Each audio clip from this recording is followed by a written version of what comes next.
জল দাও না দেখে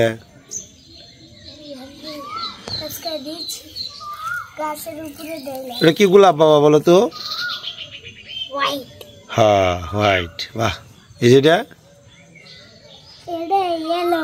হ্যাঁ আর এটা পিঙ্ক দাও দাও গোলাপি কালার হ্যাঁ হ্যাঁ এটা দাও হ্যাঁ গোলাপি কালার খাওয়া মনি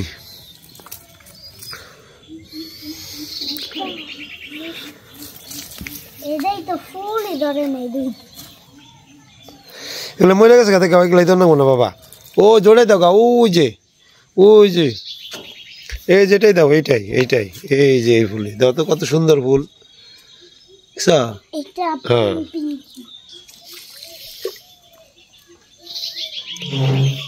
ওইটুক করে জল দিল হইব এক জাগ জল দিয়া সব গাছে দিল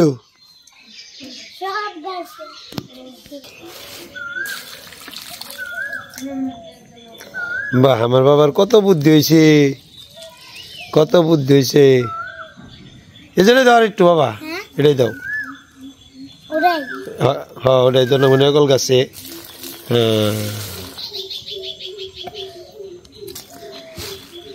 নারকল গাছটা কেমন জানি একটা পাতা মরা মরা ধরছে ওই যে পাতাটা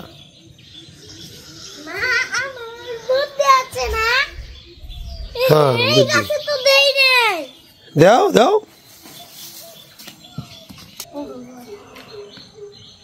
একবার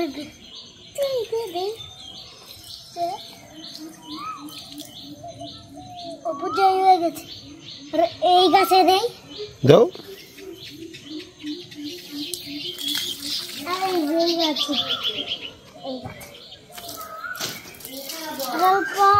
আরেকটু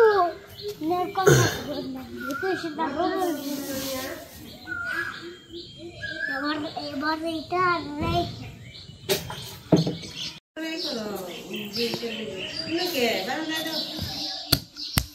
দেখলে করে ভিডিও বানাবে আজকে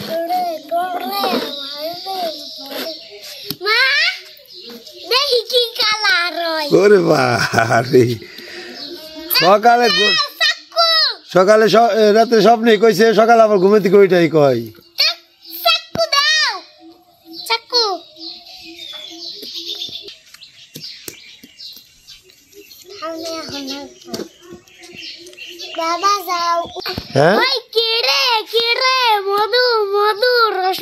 রসমালাই তো কথা হয়েছে গিয়া এবার তরমুজ ব্যবসায়ী যারা তাদের যে হয়েছে বিজনেস বিশাল বিজনেস কারণ এই তরমুজ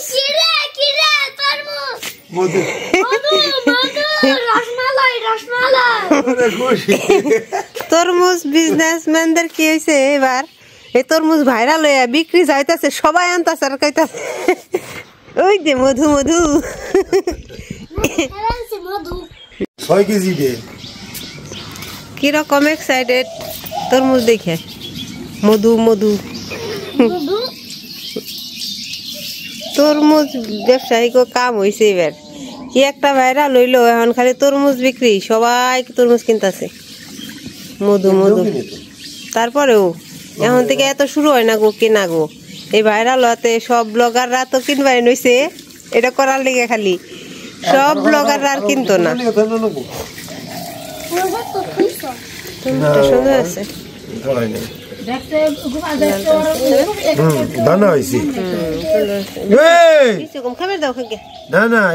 রাখো খালি বেশি বাঁচতি না বেশি কিন্তু লাল কালা না কিন্তু বেশি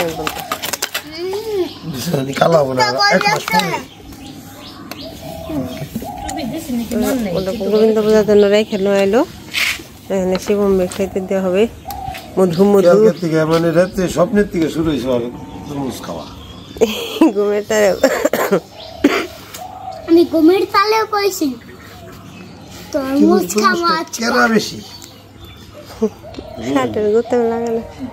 শার্ট ঠিক করো বাবা। কাটো কাটো দাঁড়াও কাটতাছি। সুন্দর করে বলো। কাটাও কাটো মু খাওয়া দে তো গালিতলে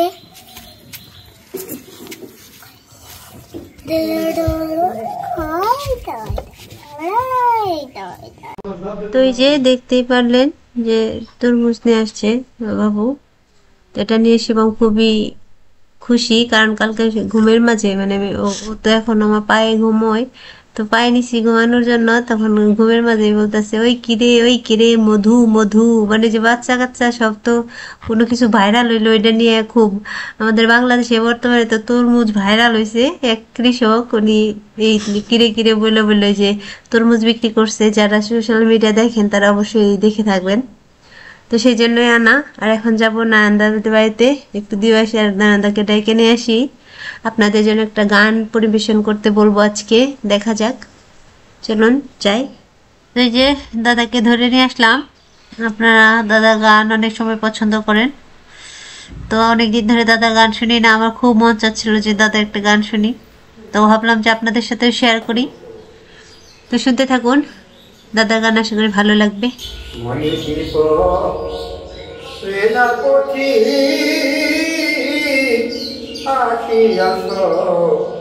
কত দূরে মনে কি সেনাপতি আসিয়াছ কত দূরে মিশে মায়াময়ী চাকারি পাশে, মিশে মায়াময়ী চাকার পাশে মরতে সবু দেখুরে মনে কি সেনাপতি আসিয়াছ কত দূরে আশার করিবে মাতৃগর্ভে কি বলিয়ে এসেছ কারে ভালো বাড়িবে বলে কারে ভালো বেশেছ আশার করিবে মাতৃগর্ভে কি বলিয়ে এসেছ কারে ভালো বাড়িবে বলে কারে ভালো বেশেছ দিনে দিনে পুরালো দিন এই সোনার হলো রে কি দিনে দিনে পুরালো দিন সোনার হলো রে কি কবে আসিবে সুদিন ডাকতে দিন বন্ধুরে মনে কি পড়ে না পথি আসিয়াছ কত দূরে পিছন দিকে সে দেখো আসিয়াছ কত দূর কানে কি শোনা না তোমরা বিদায় বাণী নিগান সুর পিছন দিকে সে দেখো আসিয়াছ কত দূর কানে কি শোনো না তোমরা বিদায় বাণী নিগান সুর ঝড়ছে দেশে নীলাকাশে এই দেহ ঘর ভাঙিবে ঘুরবি বাতাসে ঘরছে দেশে নীলাকাশে এই দেহ ঘর ভাঙিবে ঘুরবি বাতাসে অথর বল্লভ মইল পথে ঘুরে বিরাসেবি পাখি পড়ে অথর বল্লভ মইল পথে ঘুরে বিরাসেবি পাখি পড়ে মনে কি পড়ে না পথি আসিয়াছ কত দূরে মনে কি পড়ে না পথি আসিয়াছ কত দূরে দেখতে পারলেন দাদার গান গাইতে অনেক অনেক কষ্ট হয়, কারণ সেই অনেক বছর আগে গান করতো। গান যতটা আমরা করতো উনি ইনস্ট্রুমেন্ট বাজাতেন গানের সাথে, যেমন দোতারা, ঢোল, তারপরে তবলা, এগুলা। তো তাও গানও খুব সুন্দর গাইতেন আগে, এখন সুন্দর গায়, খুব কষ্ট হয় আর কি গাইতে।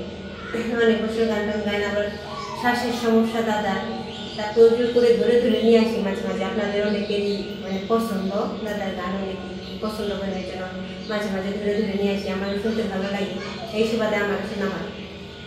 তো দাদার গানের লেভেলই অন্যরকম, মানে আসলে দাদার গানের লেভেলই অন্যরকম। এই ধরনের গান তো আর আমরা এখনকার যারা আছে এগুলা জানি না বা শুনি নাই, এই ধরনের সুরও আমাদের পক্ষে কখনোই টানা সম্ভব না, কথাগুলোও একদম ভাবার মতো, বোঝার মতো। তো যাই হোক, মাঝে মাঝে চেষ্টা করবো হ্যাঁ দাদাকে ধরে ধরে নিয়ে আসার জন্য, আপনাদের জন্য, স্যারের জন্য। স্যার তো অনেক ভালোবাসে দাদার গান। আপনি ভালো থাকবেন, সবাই সুস্থ থাকবেন, তাদের জন্য আশীর্বাদ করেন, আমাদের জন্য আশীর্বাদ করেন। এবার আপনাদের জন্য আমরা সবসময় আশীর্বাদ চাইছি। সবাই ভালো থাকুন, সুস্থ থাকুন, সুন্দর থাকুন। আবার আগামীকাল দেখা হবে নতুন একটা ব্লগ নিয়ে। ততক্ষণ সবাই ভালো থাকুন, শেষ পর্যন্ত দেখার জন্য ধন্যবাদ।